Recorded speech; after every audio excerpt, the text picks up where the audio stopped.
Bien, buenas noches.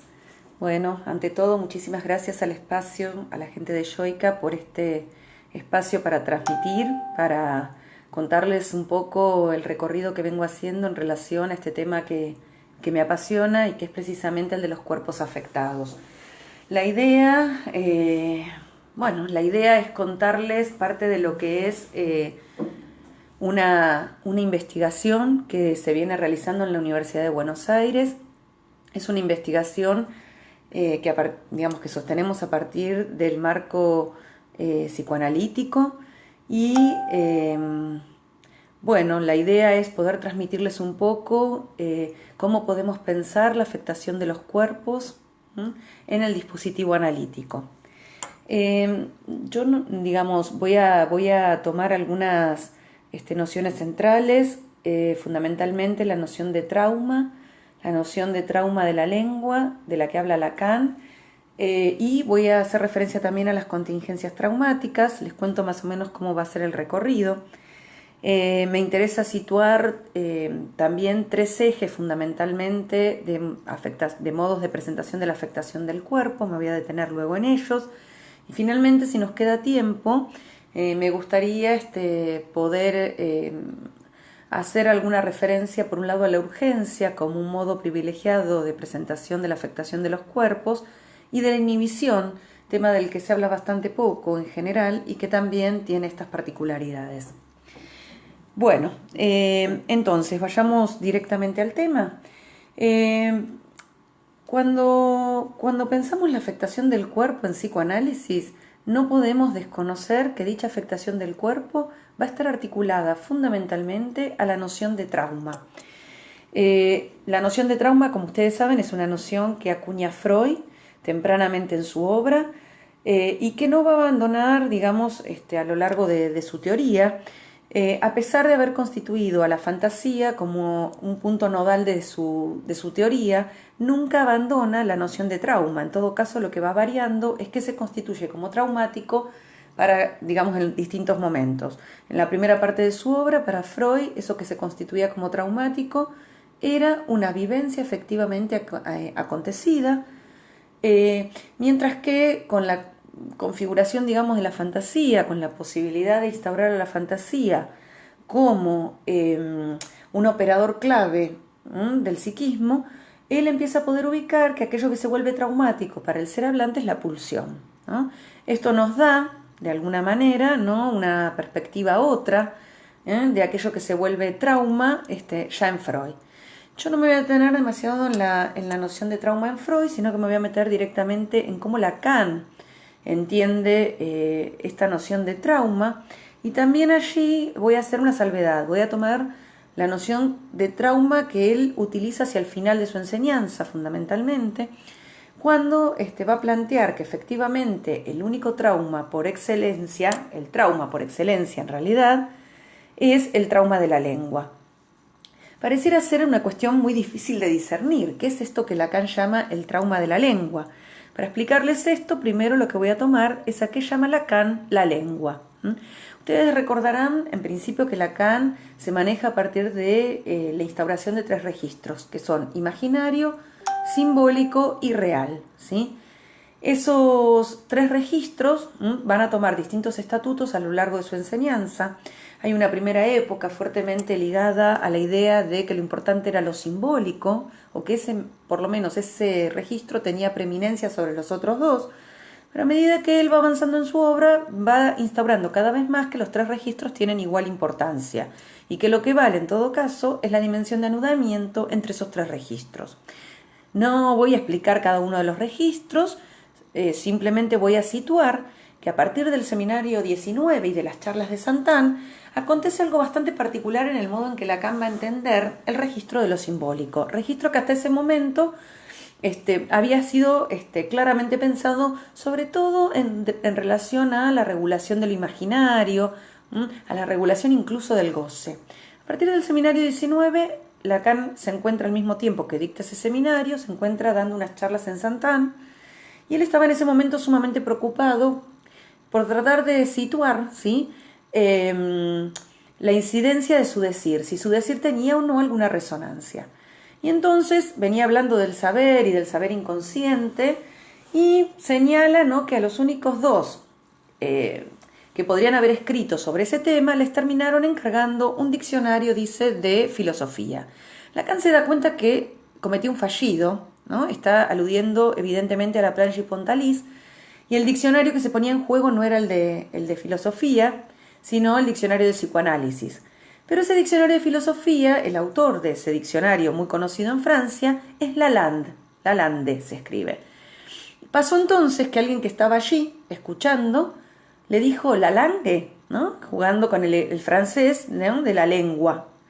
Y Lacan acusa recibo de ese equívoco, de ese otro equívoco homofónico de la lengua, y dice que a partir de ese momento va a hablar así de la lengua todo junto, ¿no? Va a ser una diferencia a partir de ese momento entre lo que va a llamar la lengua y el lenguaje.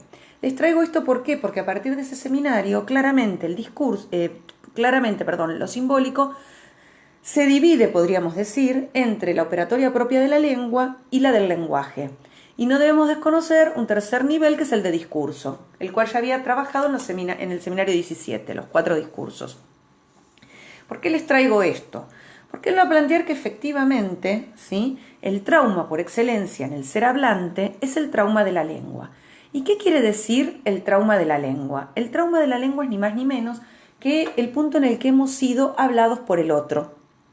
Es muy interesante cómo Lacan va a discernir que el cuerpo deviene como tal, cuerpo afectado, a partir de esos otros que nos han hablado, a partir de esos otros que a partir de un malentendido de goce, ¿sí?, nos han hablado, y es por ello que nos hemos constituido subjetivamente. Ese malentendido de goce está atravesado, podríamos decir, por toda una serie de tropiezos, y por eso se vuelve importante poder rastrear de alguna manera cuáles fueron esas marcas primeras.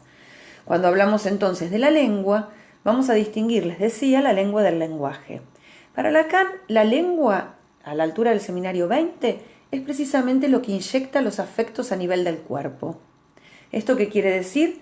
Que si los cuerpos se presentan afectados, es pura y exclusivamente a partir del trauma de la lengua. Es decir, es porque la lengua mete en el cuerpo un goce inédito, un goce que hasta ese momento no era pensable en el mundo animal. Entonces esto es crucial porque es precisamente esa irrupción de la lengua sobre el viviente lo que va a producir un modo muy particular de afectación de los cuerpos, que es precisamente la introducción de una desregulación a nivel del cuerpo que nos deja por fuera de toda relación natural, a diferencia de los animales, ¿sí? Entonces Lacan va a plantear, por un lado, ¿no?, la incidencia del trauma de la lengua, ese malentendido inaugural, ese malentendido que nos liga a un otro de los primeros cuidados, y va a hablar de la lengua. Él va a decir que la lengua se presenta como una especie de enjambre zumbante.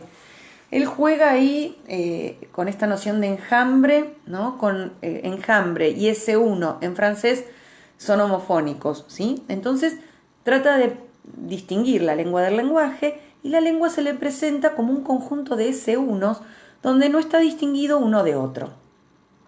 A diferencia, ¿sí?, del lenguaje, que para Lacan va a estar sostenido en las leyes de la metáfora y la metonimia.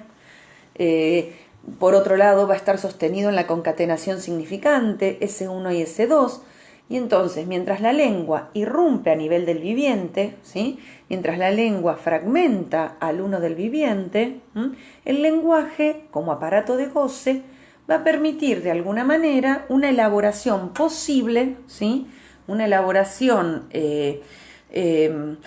susceptible de tramitación, podríamos decir, de ese goce intrusivo de la lengua. Bueno, me parece entonces fundamental ubicar esta distinción, porque sin esta distinción tampoco vamos a poder entender cuál es la noción de inconsciente y cuál es la relación entre cuerpo, inconsciente y afecto, ¿sí? Les decía entonces que Lacan iba a ubicar, ¿no?, que en el encuentro traumático con la lengua, ese encuentro, podríamos decir, deja trazas, ¿sí? Deja trazas. Las trazas son como los vestigios que quedan del encuentro con la lengua, y la lengua es la lengua materna, pero que no es la lengua en términos de idioma, ¿sí?, sino que tiene que ver con esa sonoridad, con esos equívocos, con esos dichos y enunciaciones que dan cuenta del lugar al cual hemos advenido en la estructura. Por otro lado, les decía, Lacan va a hacer depender, ¿no? De esta incidencia de la lengua, la afectación del cuerpo y también la constitución del inconsciente. En este sentido, habría que pensar una diferencia entre lo que Lacan va a llamar el inconsciente simbólico o el inconsciente cadena y lo que llama en la última parte de su enseñanza, o al menos se pregunta, ¿no?, si no habría una dimensión imaginaria del inconsciente y si no habría una dimensión real del inconsciente. Bueno, me parece crucial, digamos, esta cuestión. ¿Por qué? Porque efectivamente somos hablados por el otro. De ese ser hablados por el otro quedan algunas marcas específicas. Y es a partir de esas marcas específicas, propias de cada uno, que se va a estructurar el inconsciente. Lacan va a plantear el inconsciente estructurado como un lenguaje. Y ahí hay que hacer una distinción, porque claramente no es el inconsciente estructurado como el lenguaje, ¿sí? Cuando Lacan dice el inconsciente estructurado como un lenguaje, es porque atañe efectivamente a todas esas trazas que la lengua deja, a todos esos detritos, ¿sí?, y que van a ser pura y exclusivamente, ¿sí?, propios de cada caso, ¿sí? Por eso no hay un inconsciente igual a otro. Hay en todo caso, ¿no?, una relación a la lengua y al otro que van a sesgar de alguna manera el modo en que ese inconsciente se va a estructurar. Cuando hablamos entonces del inconsciente estructurado como un lenguaje, ¿sí?, hablamos efectivamente del inconsciente que puede ser descifrado, del inconsciente que vamos a ver se presta al lazo transferencial. Pero Lacan plantea esta pregunta, ¿no?, respecto de si habría también un inconsciente real. Y en ese sentido es sumamente interesante, ¿sí?, poder pensar de alguna manera cómo es posible trabajar, digamos, este inconsciente real, donde lo que aparece es algo del orden de un S1, ¿sí?, de un S1 que insiste, de un S1 que no se liga, de un S1 que de alguna manera conlleva la marca, la traza de ese primer encuentro con el otro. Bueno, les decía entonces, ¿no?, que me parecía importante tomar algunas de las referencias que Lacan nos trae en relación a cómo pensar el trauma de la lengua. Me voy a detener un momentito, nada más en esto, ¿no? Hay una cita que es un tanto extensa, ¿sí?, que es del seminario 27, donde Lacan dice, ¿no?, trauma no hay otro, dice, el hombre nace malentendido, y afirma, ¿no?, allí que ya que me interrogan sobre lo que llaman el estatuto del cuerpo, dice, a eso voy, para recalcar que solo se agarra de eso. El cuerpo, dice, no hace aparición en lo real, sino como malentendido. Seamos aquí radicales, su cuerpo es el fruto de un linaje y buena parte de sus desgracias se deben a que ya nadaba en el malentendido tanto como podía. Nadaba simplemente por la sencilla razón de que el ser hablaba cual mejor. Eso es lo que les transmitió dándoles vida. Eso, dice él, heredan. Y eso es lo que implica algo del orden del malestar, dice, ¿no?, del malestar en vuestro pellejo. Es decir, es algo de lo que genera un cierto malestar al respecto. Bueno, les decía entonces que me parecía crucial, digamos, esta definición, ¿no?, del trauma de la lengua y que digamos que sin eso se vuelve como difícil poder entender cómo podemos arribar a una concepción, ¿sí?, del trauma de la lengua y de la afectación del cuerpo. Bien, voy a avanzar un poquito más. Por otro lado, ¿no?, cuando Lacan plantea esta cuestión del trauma de la lengua y de la afectación, va a plantear que a nivel del ser hablante, ¿sí?, no hay una elección, podríamos decir, a nivel del tipo clínico. Él va a plantear que la elección ya fue de alguna manera planteada por el otro, planteada por los padres. A la altura del seminario 5 lo dice en relación a que el niño cree que maneja los hilos, pero en realidad no es él el que maneja los hilos de lo simbólico, sino que la frase ya fue empezada por los padres. Y a la altura del seminario 16, ¿sí?, lo que aparece de alguna manera es una a nivel del trauma, a nivel del seminario 16, lo que aparece como una cuestión central es, él se pregunta cuál es el resorte, ¿sí?, de la biografía de un sujeto, y dice el modo en que le fue ofrecido amor, deseo y objeto A. ¿Sí? Es decir, que él plantea que allí también, ¿no?, en el principio dice no hay ninguna elección, ¿sí?, sino que se trata en todo caso de una elección forzada, en tanto tiene más que ver con aquello que le fue ofrecido. Bien, ¿esto qué produce entonces el encuentro traumático con la lengua? ¿Qué es lo que produce? Produce que la relación al cuerpo sea de aquí en más una relación que se sostiene en la ajenidad, ¿sí? Cuando hablamos de la ajenidad del cuerpo, ¿sí?, a lo que nos referimos es a que el cuerpo efectivamente, a partir de ese momento, no va a ser, digamos que para el ser hablante no va a haber la posibilidad de ser un cuerpo. Habrá en todo caso la posibilidad de tener uno.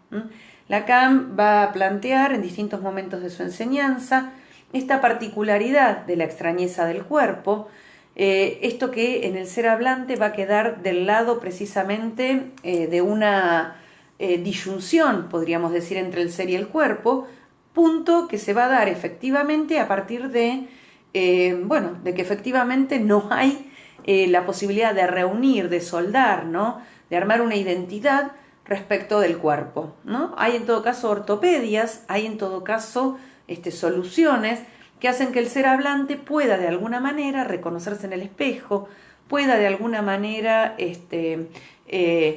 anudarse a un nombre, podríamos decir, pero esas son productos, todas esas operaciones son efectos, ¿sí?, de un trabajo psíquico, de un enlace al otro, que van a permitir que eso se produzca.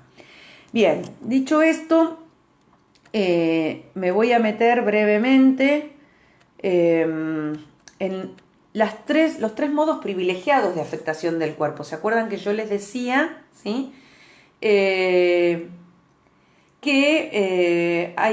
me parecía, ¿no?, que es posible pensar tres modos de afectación del cuerpo partiendo de la diferencia entre el trauma de la lengua, podríamos decir, y las contingencias traumáticas. Quiero detenerme un poquito en esta idea de las contingencias traumáticas, ¿sí? Uno podría decir que el trauma de la lengua es universal para todo ser hablante, ¿sí? Todo ser hablante va a estar afectado de alguna manera por ese trauma, aunque ese trauma va a ser, singular para cada uno, ¿sí? Cuando hablamos de contingencias traumáticas nos vamos a referir a todas aquellas situaciones que se anudan de alguna manera, que se vuelven traumáticas, porque entran en conexión de alguna manera, ¿sí?, con ese trauma originario. Entonces, las contingencias traumáticas, por ejemplo, serían como el segundo tiempo del trauma del que nos hablaba Freud, ¿sí? Ese segundo tiempo del que nos hablaba Freud va a dar lugar a las condiciones de la enfermedad, ¿sí? Y podríamos decir que, bueno, no cualquier cosa se vuelve traumático para cualquier sujeto, sino que lo que para uno es traumático, para otro no lo es, en tanto y en cuanto, efectivamente, lo que se vuelve trauma es precisamente aquello que entra en conexión con las trazas primeras de la lengua. Antes de meterme en estos tres modos, ¿sí?, quiero aclarar una cosa que me parece interesante, que Lacan postula a la altura del seminario 16. Él ahí hace una diferencia crucial entre tres términos, que son nada más y nada menos que traza, significante y signo. Él dice que la traza, primero vamos a definir el signo, que es lo que todos conocemos, digamos, toma la referencia de Peirce, de la semiótica, y dice es lo que representa algo para alguien, ¿sí? Es decir, el signo está en lugar de otra cosa y representa algo para alguien. El significante es lo que representa un sujeto para otro significante, ¿sí? Y finalmente, ¿no?, cuando habla de la traza, dice nada distingue a la que está aquí de la que está allí, y dice a nivel de la traza ninguna necesidad de un otro. A mí me parece crucial esa noción de traza para entender el trauma de la lengua, ¿no?, el enjambre zumbante, ese conjunto de C1 del que yo les hablaba al principio, y que dejan unas marcas particulares. Y les decía por otro lado que el inconsciente no puede pensarse sin esas trazas primeras. De hecho, Lacan, en la conferencia en Ginebra sobre el síntoma, va a decir que el inconsciente tiene que ver con la forma en que se le ha instilado a alguien un modo de hablar. Es decir, que el inconsciente está impregnado del modo en que hemos sido hablados por el otro. Bueno, dicho esto, ahora sí me voy a detener un momento en estas tres formas o estos tres modos privilegiados que podemos encontrar de afectación del cuerpo, ¿sí? La primera es que habría una posibilidad de pensar la afectación del cuerpo vía lo que podemos llamar las formaciones del inconsciente, ¿sí? Uno podría decir que estas son las formas clásicas, las formas típicas de afectación del cuerpo. Y cuando hablamos de las formaciones del inconsciente nos estamos refiriendo, ¿no?, a las vías regias de acceso al inconsciente, esas que Freud describió también, esas que describió tanto a partir del sueño, esas que describió a partir de la psicopatología de la vida cotidiana, los actos fallidos, los lapsus, y responden, digamos, ¿no?, al inconsciente transferencial. ¿Qué quiere decir que responden al inconsciente transferencial? Que son aquellas formaciones del inconsciente, ¿sí?, que son más solidarias, podríamos decir, al dispositivo analítico. Son modos de afectación del cuerpo, porque efectivamente, ¿no?, en el chiste, por ejemplo, hay claramente una afectación del cuerpo, ¿no?, vía la risa, por ejemplo, para nombrar una forma posible, ¿no? El lapsus, el tropiezo, ¿no? También allí puede haber algo del orden de la vergüenza, por ejemplo, como una forma posible, ¿no?, frente al equívoco entre lo que se quiso decir y lo que se dijo, ¿no? Bueno, y entonces podríamos decir que ese inconsciente cadena o ese inconsciente transferencial es solidario al inconsciente que se presenta bajo la lógica de un ciframiento de goce, ¿sí? Es decir, que el inconsciente puede cifrar, ¿sí?, elaborar, tramitar ese goce que la lengua introduce a nivel del viviente. Bueno, entonces hay una solidaridad, podríamos decir, entre ese inconsciente cadena, las formaciones del inconsciente y ese modo peculiar de afectación del cuerpo, porque el inconsciente está, en algún modo, dice Lacan, embragado con el cuerpo, y podríamos decir que son formas de afectación del cuerpo que se caracterizan además por enlazarse a la división subjetiva o por producir, si ustedes quieren, la división subjetiva. Es decir, asimismo el sueño, aun cuando sea un sueño que no despierte, ¿sí?, no sea una pesadilla, produce de alguna manera la división del sujeto a nivel de cierto enigma que surge en el lazo transferencial y que puede surgir como pregunta. Podríamos decir entonces que esta forma, ¿sí?, privilegiada de afectación del cuerpo se soporta, ¿sí?, en la lógica además de la escansión, es decir, que entre S1 y S2 se produce una ayancia que propicia efectivamente la división del sujeto. Bien, por ahí lo que me parece interesante señalar que a nivel de esta modalidad de afectación, la forma privilegiada, ¿sí?, que podemos ubicar allí es la del síntoma. El síntoma, ustedes saben que Lacan lo fue definiendo de distintas maneras a lo largo de su enseñanza. A la altura del seminario 5, bueno, Freud ya lo planteaba, ¿no?, como formación de compromiso, nos hablaba del síntoma conversivo como síntoma histérico, como forma típica, del síntoma histérico, es decir, un modo en el cual el afecto pasaba al cuerpo, ¿sí?, y se anudaba a alguna representación que tenía cierta solidaridad con la representación reprimida.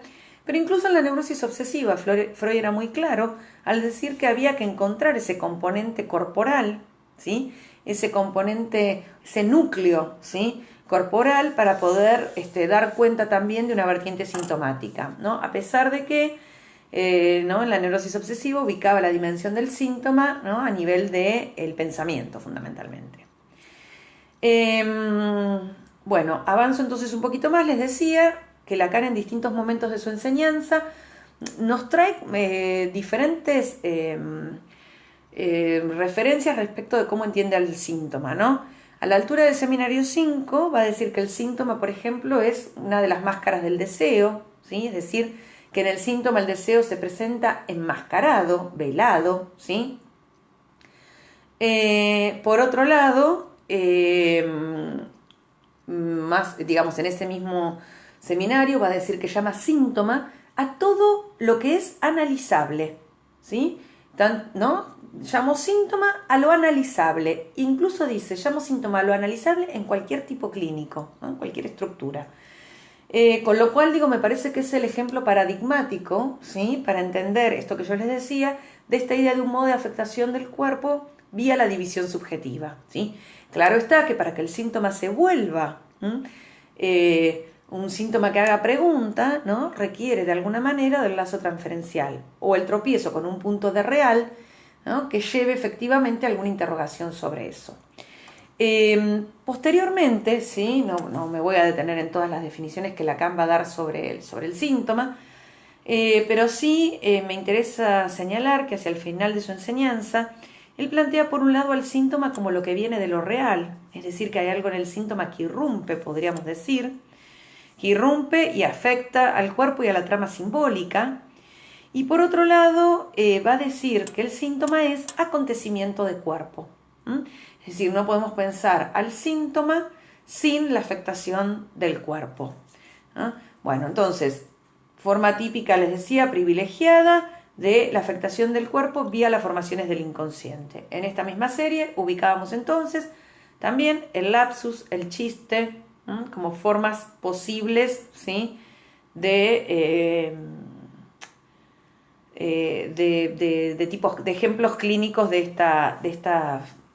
este eje, perdón. El segundo eje sobre el cual quiero detenerme, ¿sí?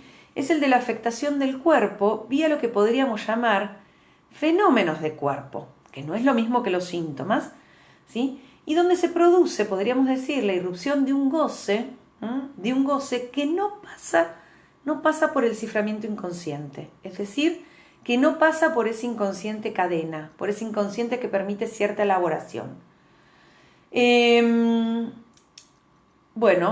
Estas formas de presentación que podríamos llamar, ¿no? Vía los fenómenos del cuerpo, generan una serie de problemas, ¿no? A la hora de la instauración del lazo transferencial, digamos. No tienen la misma permeabilidad, podríamos decir en principio, ¿no? Que tienen las formaciones del inconsciente.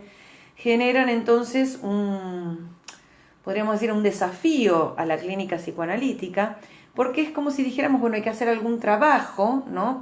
Para que eso sea posible, para que eso que se presenta como un fenómeno de cuerpo pueda abrir alguna pregunta o alguna interrogación. En este apartado, la verdad es que la presentación, digamos, los modos de presentación pueden ser sumamente disímiles y heterogéneos. Para darles un ejemplo, digamos, ¿no? De las distintas formas de presentación que podemos encontrar acá, yo ubiqué, ¿no? Por ejemplo, ciertos fenómenos de cuerpo que son propios de la psicosis, fenómenos de cuerpo en los cuales lo que aparece es un retorno de goce en el cuerpo, ¿no? Un retorno de goce en el cuerpo que tiene que ver fundamentalmente con la estructura de la forclusión. Podemos ubicar, por otro lado, también un modo de afectación del cuerpo vía la estructuración de lo que es la holofrase. La holofrase es una forma antinómica de lo que sería la división subjetiva, ¿sí? Si la división subjetiva va en la vía de instaurarse entre un S1 y un S2, la holofrase lo que hace de alguna manera es colapsar ese espacio, ¿sí? Trabar ese espacio, hacerlo, digamos, consistir, de modo tal que no quede ninguna yancia posible, con la cual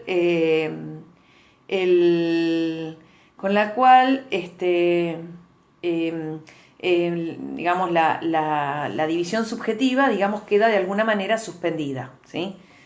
Bien, otro de los puntos que podemos encontrar en este apartado,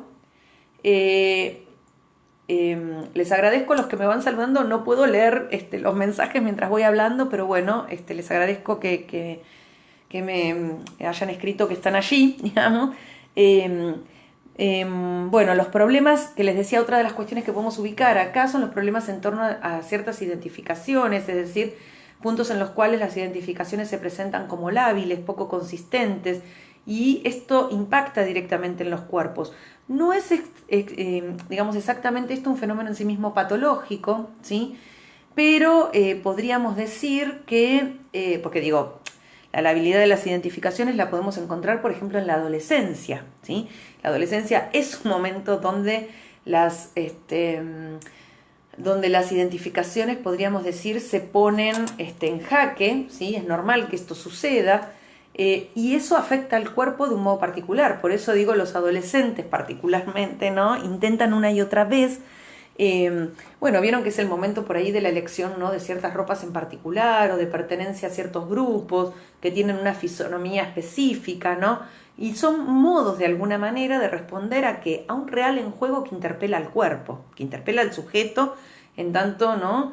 Es un momento de conmoción, podríamos decir, de las identificaciones como punto de abrochamiento, ¿no? Entre el cuerpo y la estructura. Bueno, otro ejemplo, digamos, dentro de lo que podríamos llamar estos fenómenos de cuerpo, son aquellos casos que se presentan desde lo que podríamos llamar el rechazo del inconsciente, entendiendo rechazo del inconsciente como inconsciente cadena, como inconsciente cadena o inconsciente transferencial.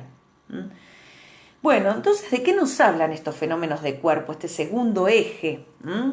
Este segundo eje nos habla fundamentalmente de ese inconsciente real, por el cual Lacan se interroga a la altura del seminario 23, fundamentalmente.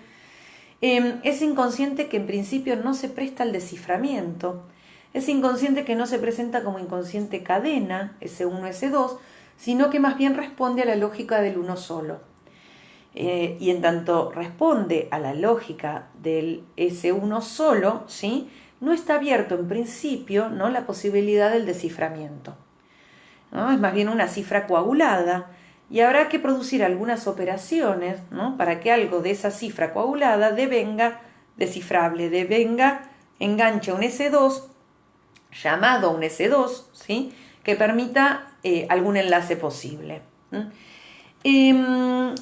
En este apartado, ¿no?, digamos, ubicamos estos fenómenos de cuerpo, que no quieren decir entonces que porque no esté el inconsciente cadena el analista no tenga nada que hacer allí. Lo que les planteo de alguna manera es que es una apuesta, ¿sí?, y que es sumamente importante que podamos efectivamente, crear las condiciones en todo caso, ¿no?, para que un modo de afectación del cuerpo menos sufriente pueda instaurarse.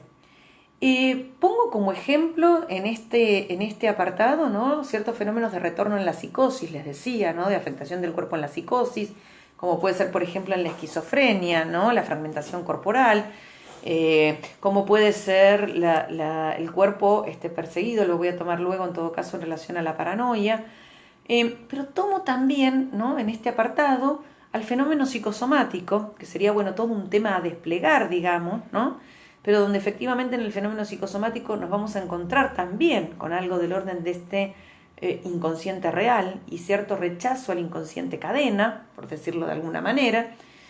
Pero también voy a ubicar acá, y sé que esto genera bastante controversia, ¿no?, porque voy a ubicar acá una forma de presentación, ¿sí?, de afectación, que suele ser bastante poco trabajada, y que es precisamente la noción de inhibición, la noción freudiana de inhibición. Después, en todo caso, me voy a detener un poquito en por qué pienso que la inhibición puede ir en este punto de fenómenos de cuerpo, ¿no? Claramente, en principio, les voy a decir porque lo vamos a diferenciar del síntoma, y claramente, además, porque efectivamente no aparece esa dimensión de ciframiento, ¿no?, y de posible descifrado, entonces, en primera instancia, que aparece también en el síntoma, ¿sí? Pero me voy a detener luego en las particularidades de la inhibición, si nos queda tiempo. Finalmente, hay un tercer eje de afectación, entonces acuérdense, la primera forma, ¿no?, la del inconsciente cadena, la del inconsciente transferencial. Segundo eje, ¿sí?, la de este inconsciente real y entonces fenómenos de cuerpo, dentro de los que podemos ubicar, entre otros, el fenómeno psicosomático, la inhibición, ciertos fenómenos de la psicosis, etc. Y vamos a ubicar un tercer eje, ¿sí?, un tercer eje que a mí me parece sumamente interesante, y que le di el estatuto de un eje tercero, ¿no?, que es efectivamente el de la angustia. Ustedes saben que hay un texto clásico de Freud que es Inhibición, síntoma y angustia. Lacan lo retoma, este texto, en varios lugares y sobre todo a la altura del seminario 10. Y bueno, digamos, no voy a hacerte una explicación de esto, pero sí me parece importante, ¿no?, cómo angustia y cuerpo están unidos, digamos, son indisolubles, digamos, ¿no? Y cómo tanto Freud como Lacan se ocupan, ¿sí?, de cernir el carácter particular de la angustia, diciendo que la angustia es un afecto. En Inhibición, Síntoma y Angustia ustedes pueden rastrearlo. Freud se ocupa de decir que la angustia es un afecto, que la angustia atañe al cuerpo, que se siente en el cuerpo, que tiene, digamos, un correlato corporal, ¿sí? Freud ahí le va a dar estatuto de respuesta al encuentro con aquello que hace trauma. La angustia, recuerden ustedes, para Freud, nace del yo, dice el yo es el genuino almácigo de la angustia, es desde allí que se va a producir la señal de angustia, a partir del cual, ¿sí?, a partir de la cual, perdón, de esa señal de angustia, se va a instaurar, ¿sí?, a partir de esa señal de angustia, se va a activar la represión, ¿no? Y en la medida en que se activa la defensa, ¿no?, tenemos la posibilidad de constitución del síntoma, entre otras respuestas posibles, ¿sí? Pero bueno, me interesa discernir además, ¿no?, este tercer eje a partir de Lacan, porque Lacan es como muy claro, ¿no?, al señalar, ¿no?, de alguna manera, que la angustia es un afecto, ¿no?, y dice que es un afecto que no engaña. Y dice algo más, ¿no? Dice que efectivamente cuando estamos frente a la angustia es el punto en el cual nos sentimos concernidos a no ser más que un cuerpo, ¿no? Entonces me parece sumamente importante ubicar, ¿no?, este punto en el cual, ¿no?, Lacan va a cernir a la angustia como un afecto que es signo de lo real, ¿no?, y en tanto que es signo de lo real, ¿no?, es un afecto, dice él, que no engaña, a diferencia de otros afectos que se van a presentar dislocados, desplazados, locos, dice él, y que por ende se van a presentar como afectos engañosos, ¿sí? Bueno, bien, entonces tenemos esos tres ejes, ¿no? Me parece importante ubicar esto, y lo que intento transmitirles de alguna manera, ¿sí?, es cómo no va de suyo que el cuerpo, ¿sí?, se constituya entonces en una morada, que ser y cuerpo, ser en tanto, ser, digamos, la dimensión del ser se excluye, digamos, para lo que tiene que ver con el cuerpo.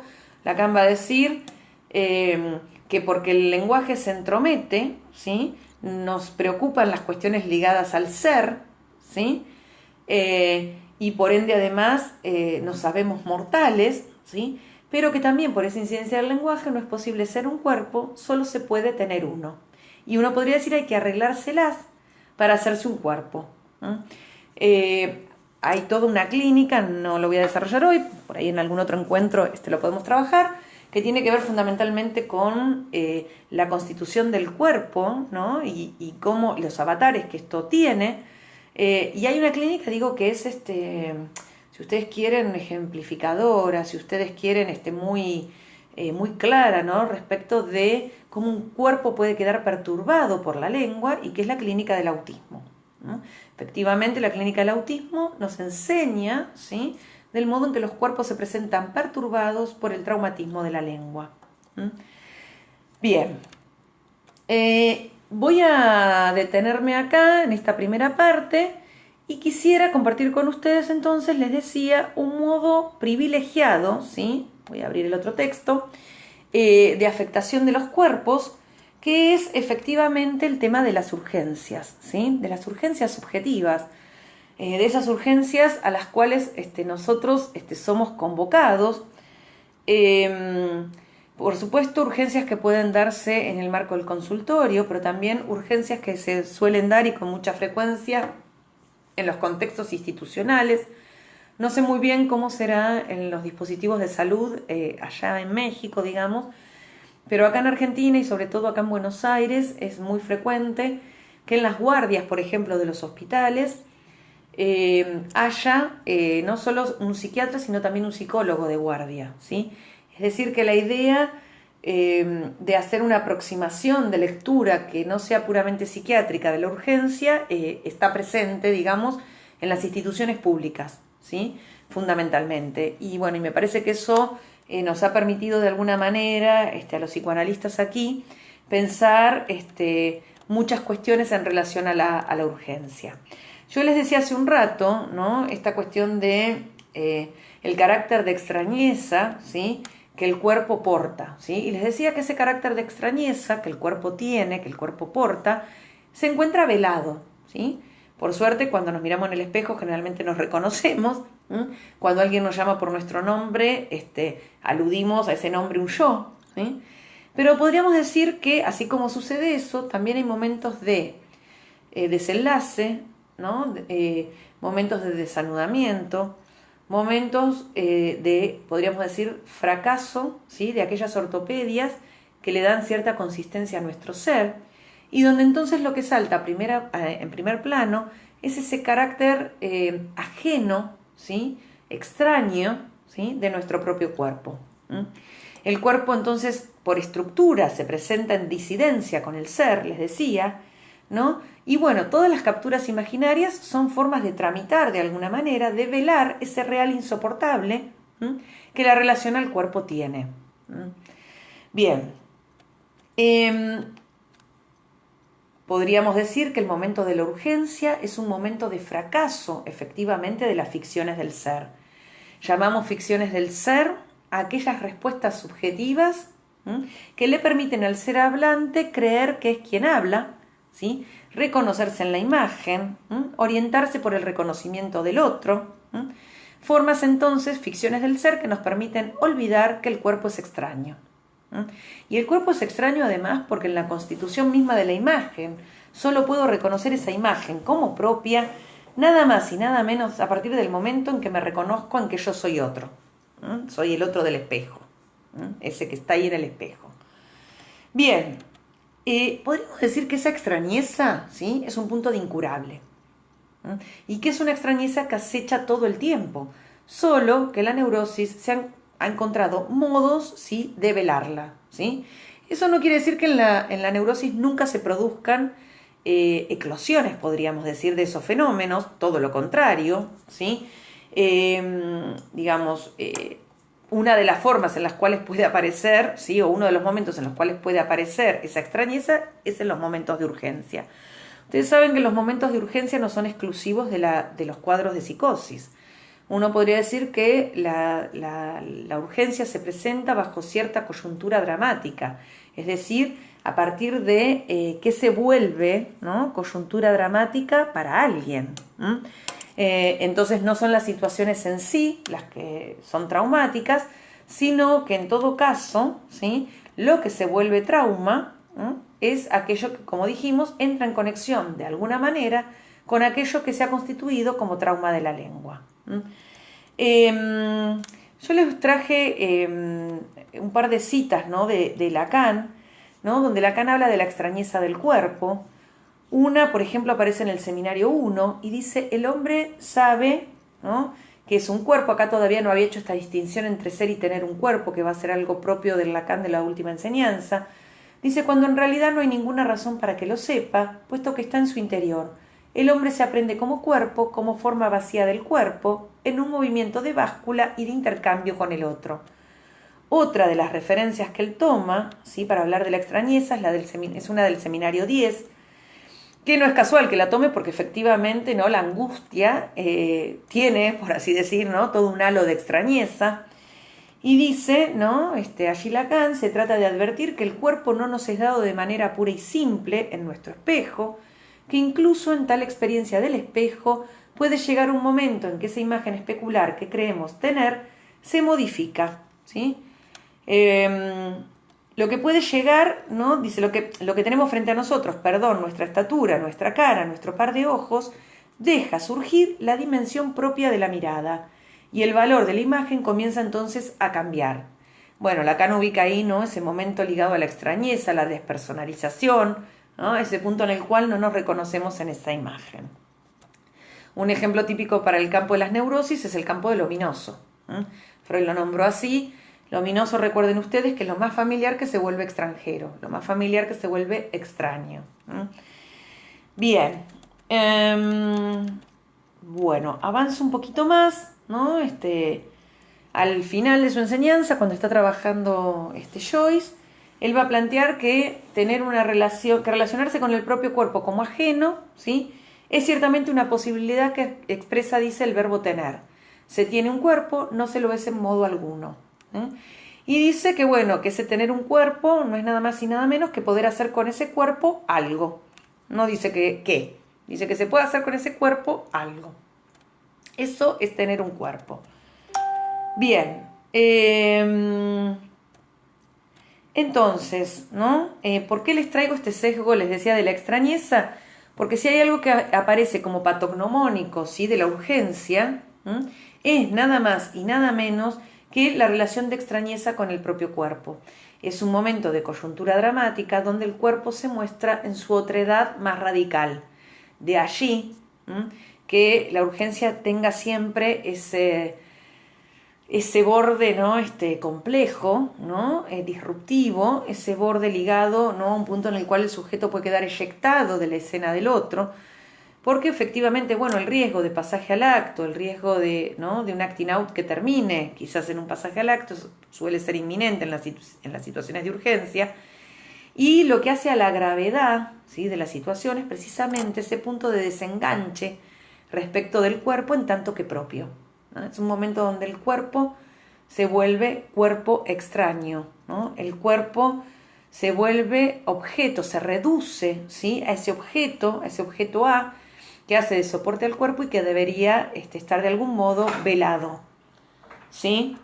Bien, si seguimos avanzando entonces, ¿no?, con esto, ¿no?, podemos decir que conviene señalar entonces que la urgencia subjetiva pone en el horizonte, ¿no?, un desamarre estructural entre el ser y el cuerpo, como caída de las ficciones que lo soportan. Es un momento entonces donde podemos ubicar, ¿no?, por un lado, ¿no?, el retorno, digamos, de goce en el cuerpo fragmentado de la esquizofrenia, ¿no?, que es este efecto de la incidencia del trauma de la lengua, ¿sí?, que fragmenta al uno del viviente. Digamos, el tema de la fragmentación corporal en la esquizofrenia no es una cuestión menor, digamos, ¿no? Puede llevar, de hecho, a situaciones sumamente, a resoluciones sumamente complejas, como es, por ejemplo, el pasaje al acto, vía la automutilación de una parte del cuerpo en un intento de acotar un goce absolutamente intrusivo, ¿sí? Claramente podríamos decir allí donde falta la elaboración delirante, ¿sí?, ahí donde fracasa la elaboración delirante, ¿no?, el riesgo del pasaje al acto en relación a la automutilación puede ser una de las formas, ¿no?, en que el sujeto intenta acotar algo de ese goce corporal que no tiene forma de extraer. Recuerdo, para darles un ejemplo, un paciente que en el contexto de una internación hospitalaria, ¿no?, él decía todo el tiempo, era un paciente, una esquizofrenia paranoide, y él planteaba que se encontraba permanentemente en un reality show, ¿sí?, es decir, que se percibía, digamos, a sí mismo observado, ¿no?, por unas cámaras, y lo que aparecía era esta dimensión, ¿no?, de una mirada que acompañaba todo el tiempo sus actividades, y un día, ¿no?, en un pasaje al acto, ¿no?, se apaga un cigarrillo en uno de sus ojos, ¿no?, como a un modo de un intento, ¿no?, de poder producir una tachadura, podríamos decir, de esa mirada intrusiva, ¿sí? Otro paciente, por ejemplo, ¿no?, en relación a esto mismo, ¿no?, fíjense el modo atroz en que estos cuerpos se presentan afectados, ¿no?, decía, por ejemplo, que le salían chispas de las rodillas, ¿no?, para resolver esto, ¿no?, tenía que producirse ciertas escaras, ¿no?, para poder extraer eso que se había metido en su cuerpo. Otro paciente, por ejemplo, demoraba muchísimo en levantarse, ¿no?, en salir de la cama. Los padres, de hecho, él había ingresado, digamos, a la sala de internación a partir de digamos, por guardia externa habían dado una especie de diagnóstico de depresión, porque permanecía mucho tiempo en la cama y demás.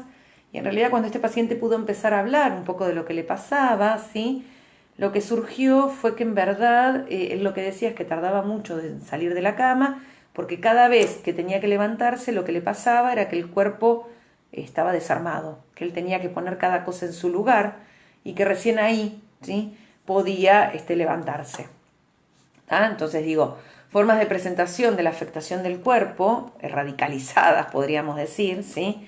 Y que dan cuenta de la fragmentación corporal como un modo típico, podríamos decir, de irrupción de la lengua sobre el cuerpo.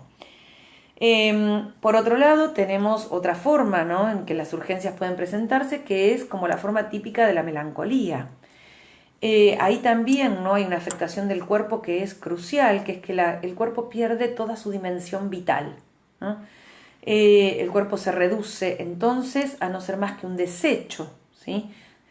Surge como cuestión patognomónica ahí lo que Cotard aisló como delirio de negación de órganos, ¿no? Es decir, un delirio de negación de órganos que en su máxima expresión llega a presentarse bajo la forma en que el paciente se considera un cadáver, ¿no?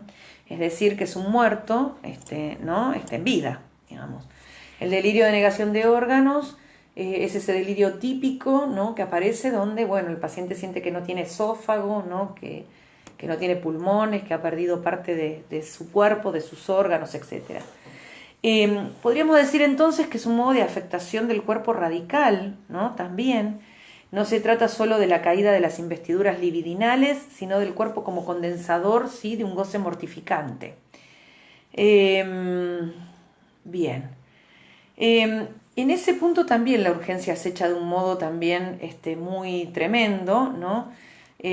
Por un lado porque se pierden las funciones vitales muchas veces, ¿no?, la perturbación en la alimentación, en el sueño y demás, sino que además el problema, ¿no?, en estos casos es que cuando efectivamente los pacientes empiezan a mejorar es cuando el riesgo es mayor, ¿sí?, porque efectivamente es cuando se puede producir esa inminencia, ¿no?, de cierto pasaje al acto.